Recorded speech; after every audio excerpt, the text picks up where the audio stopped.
नमस्कार। आज हम थोड़ी बात करते हैं उन डिजिटल प्लेटफॉर्म्स की जो मतलब हमारी रोज की जिंदगी का हिस्सा बन गए हैं। सोशल साइट्स हैं, मैसेजिंग एप्स हैं, ऑनलाइन शॉपिंग। हाँ बिल्कुल, इनके बिना तो अब लगता है काम ही नहीं चलता। सही कहा।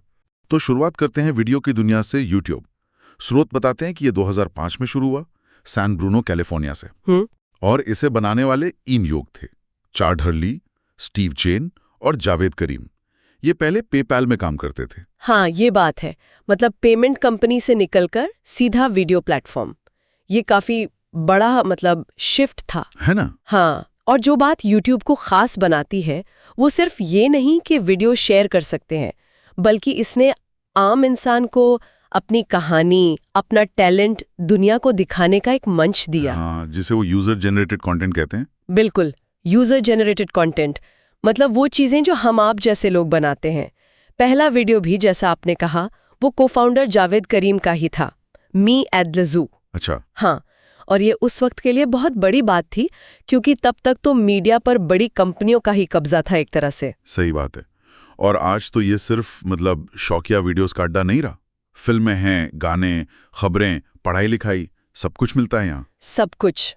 इस्तेमाल करना भी आसान है।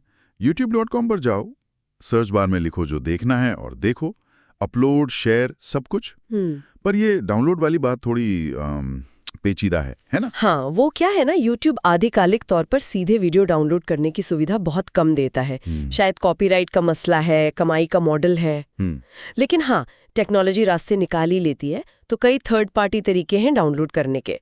हालांकि उनकी वैलिडिटी और सेफ्टी हमेशा सवालों में रहती है। अच्छा। YouTube का असर सिर्फ एंटरटेनमेंट पर नहीं है, इसने विज्ञापन, म्यूजिक इंडस्ट्री, यहाँ तक कि एजुकेशन को भी पूरा बदल दिया है। बिल्कुल। अच्छा, वीडियो से हटकर अब बात करते हैं छोटे संदेशों की बड़ी दुनिया की। ट्विटर 2006 में जैक डोर्सी ने शुरू किया था सैन फ्रांसिस्को से। और हाल ही में मतलब 2022 में एलन मस्क ने इसे खरीद लिया। काफी खबरें बनी थी। हाँ बहुत। इसे इंटरनेट का SMS भी कहा जाता है। ये क्यों? इंटरनेट का SMS? हाँ। वो इसलिए क्योंकि इसकी बुनियाद ही कम शब्दों पर टिकी है। मतलब छोटे में अपनी बात कहो और वो भी तुरंत पूरी दुनिया तक पहुंचाओ। अच्छा। हाँ, यही इसकी ताकत है। जैसे SMS तेज होता है, छोटा होता है, वैसे ही ट्वीट भी। इसी वजह से ये ब्रेकिंग न्यूज़ के लिए या किसी इवेंट पर लाइव बात करने के लिए, हाँ। या किसी मुद्दे पर तुरंत रिएक्शन देने के लिए बहुत असरदार है। इसने एक तरह से पब्लिक में बातचीत का तरीका ही बदल दिया। हाँ, कुछ ही शब्दों में बात कहना ये भी एक कला है। और इस पर जो मैसेज भेजते हैं उन्हें ट्वीट कहते हैं। ये बहुत तेजी से जानकारी फैलाता है। बिल्कुल। और ये सिर्फ जानकारी फैलाना नहीं है, ये विचारों के टकराव, बहस और कभी-कभी तो बड़े सामाजिक या राजनीतिक आंदोलनों का मंच भी बन जाता है। सही कहा। इसका वो जो रियल टाइम नेचर है ना, वही से खास बनाता है। अब आते हैं उस प्लेटफॉर्म पर जिसे शायद दुनिया में सबसे ज्यादा लोग जानते हैं, फेसबुक। 2004 में मार्क जुकरबर्ग और उनके कुछ कॉलेज के दोस्तों ने शुरू किया था। हाँ, हार्वर्ड से। Eduardo Saverin, Andrew McCollum, Dustin Moskovitz, Chris Hughes, मतलब कॉलेज के डॉर्म रूम से शुरू होकर दुनिया का सबसे बड़ा सोशल नेटवर्क। ये कहानी तो कमाल की है तो। और ये सिर्फ दोस्तों को जोड़ने तक नहीं रहा। फेसबुक की सफलता के पीछे शायद ये बात है कि इसने इंसानों की वो जो जुड़ने की इच्छा होती है, अपनी पहचान बनाने की, दूसरों से तारीफ पाने की, उस गहरी इच्छा को समझा और मतलब उसे कैश किया। शुरुआत कॉलेज नेटवर्क से हुई, पर बहुत तेजी से सबके लिए खुल गया। हेडक्वार्टर कैलिफोर्निया के मेनलो पार्क में है। और ये सिर्फ अमीर देशों या तेज इंटरनेट वालों के लिए नहीं है। मुझे याद है इन्होंने फेसबुक लाइट ऐप भी निकाला था। हाँ बिल्कुल, वो खासकर 2G नेटवर्क वाले इलाकों के लिए था। सही। अकाउंट बनाना भी आसान है। 13 साल से ऊपर कोई भी जिसके पास ईमेल आईडी हो, प्रोफाइल बना सकता है। हाँ, और फेसबुक अब सिर्फ एक ऐप नहीं है, ये एक पूरी कंपनी है, मेटा, META। हाँ, मेटा। ये जानना जरूरी है कि मेटा के अंडर अब फेसबुक के अलावा इंस्टाग्राम भी है, व्हाट्सएप भी है, मैसेंजर भी है, और यहाँ तक कि वो वर्चुअल रियलिटी वाली कंपनी ऑक्यूलस, वो भी इसी का हिस्सा है। अच्छा। हाँ, ये एक बहुत बड़ा इकोसिस्टम है जिसका असर अरबों लोगों पर है, और ये दिखाता है कि कैसे डिजिटल दुनिया में ताकत कुछ ही बड़ी कंपनियों के हाथों में आ रही है। मेटा की बात हुई तो व्हाट्सएप और इंस्टाग्राम का जिक्र तो करना ही पड़ेगा। पहले व्हाट्सएप 2009 में जेन कोम और ब्रायन एक्टन ने शुरू किया। हाँ, ये पहले याहू में थे। अच्छा। और इसे भी बाद में फेसबुक यानी मेटा ने खरीद लिया। ये तो इंस्टेंट मैसेजिंग का मतलब बादशाह बन गया है। बिल्कुल। व्हाट्सएप ने तो एसएमएस की जगह ही ले ली। पर्सनल चैट हो या ग्रुप चैट, तरीका ही बदल दिया।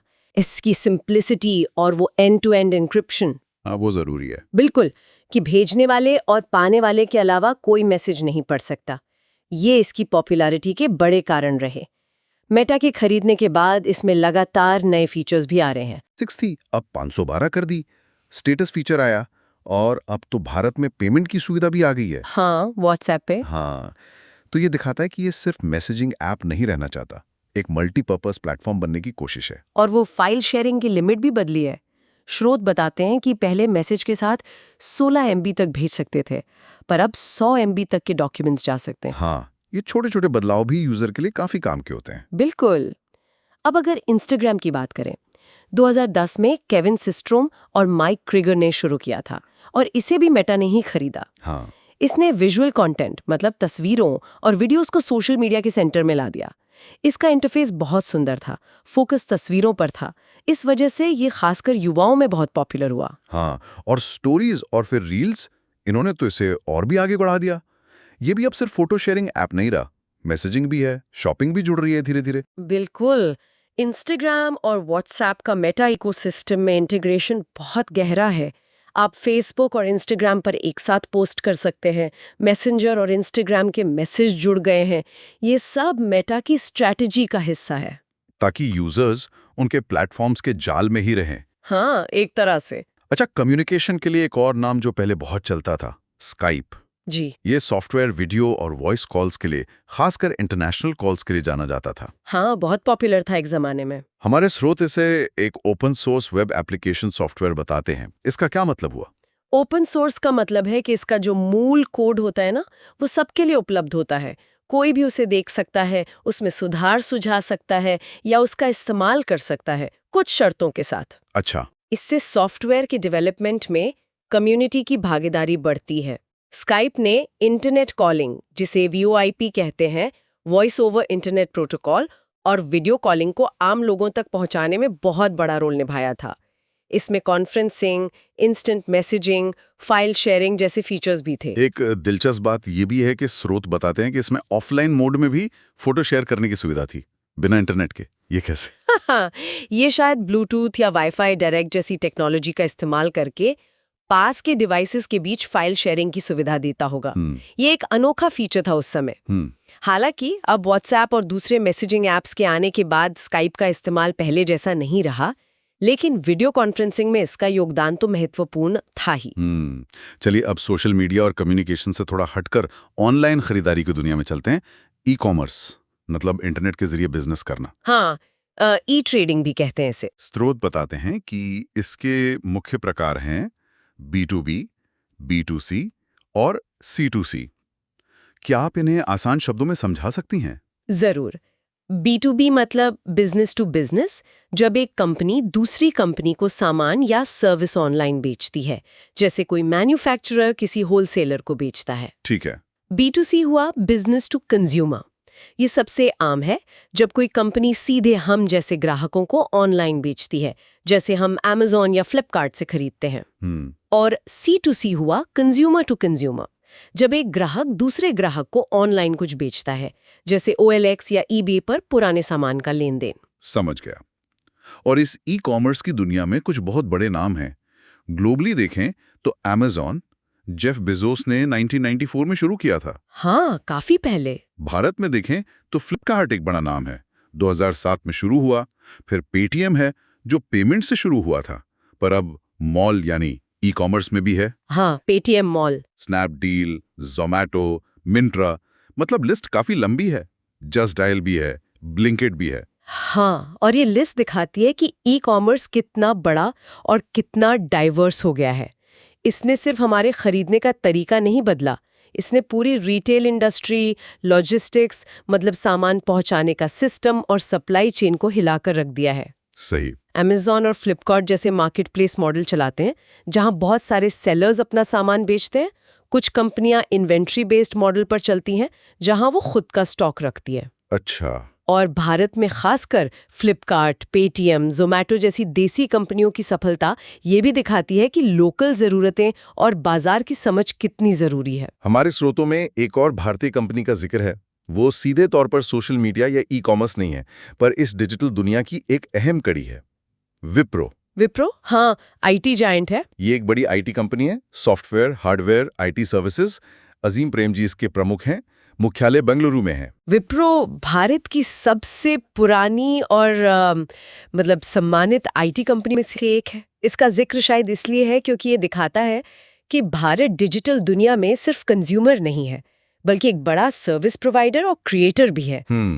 स्रोत ये भी बताते हैं कि विप्रो को लगातार दुनिया की सबसे नैतिक कंपनियां, मोस्ट एथिकल कंपनीज में गिना जाता है। अच्छा। हाँ, जो कॉर्पोरेट जगत में एक बड़ी उपलब्धि मानी जाती है। ये भारतीय आईटी सेक्टर की ताकत का सिंबल है। जब हम इतनी सारी ऑनलाइन बातचीत, शॉपिंग और नेटवर्किंग की बात कर रहे हैं, तो ये जानना भी जरूरी है कि इस डिजिटल दुनिया में ठीक से बर्ताव कैसे करें। इसके लिए कुछ शब्द इस्तेमाल होते हैं, जैसे नेटिकेट। हाँ, नेटिकेट ये बना है नेटवर्क और एटिकेट यानी शिष्टाचार से मिलकर। अच्छा। मतलब ऑनलाइन दुनिया में चाहे वो ईमेल हो, चैट हो या वीडियो कॉल, दूसरों के साथ सम्मान से और सही तरीके से पेश आना। और इसका उल्टा भी होता है, फ्लेमिंग। ये क्या है? हाँ, फ्लेमिंग इसका मतलब है जानबूझकर ऑनलाइन बातचीत में भड़काऊ, अपमानजनक या अभद्र भाषा का इस्तेमाल करना ताकि बहस छिड़े या किसी को नीचा दिखाया जाए। ये नेटिकेट के एकदम खिलाफ है। समझ गया। ऑनलाइन बातचीत में हम अक्सर छोटे अक्षर या शब्द इस्तेमाल करते हैं, जैसे LOL या TIA। इन्हें क्या कहते हैं? इन्हें कहते हैं एक्रोनिम्स। एक्रोनिम्स। हाँ, संक्षिप्ताक्षर। हाँ, संक्षिप्ताक्षर। ये टाइम बचाने के लिए और बातचीत को थोड़ा इनफॉर्मल बनाने के लिए इस्तेमाल होते हैं। LOL मतलब लाफिंग आउट लाउड। हाँ। और TIA मतलब थैंक्स इन एडवांस। ऐसे बहुत सारे हैं। और वो स्माइली वाले चेहरे, कोलन, डैश, ब्रैकेट, .fm या .dot। हाँ, वो है इमोटिकॉन्स। नोटिकॉन्स। ये इमोशन यानी भावना और आइकन यानी प्रतीक से मिलकर बना है। कीबोर्ड के अक्षरों और चिन्हों से अपनी भावनाओं को दिखाने का ये एक तरीका था। आजकल तो इनकी जगह ज्यादातर रंगीन और डिटेल्ड इमोजी ने ले ली है। हाँ, इमोजीज। तो आज हमने देखा कि कैसे पिछले कुछ ही दशकों में YouTube, ट्विटर, फेसबुक, व्हाट्सएप जैसे प्लेटफॉर्म्स ने हमारी दुनिया बदल दी है। बिल्कुल।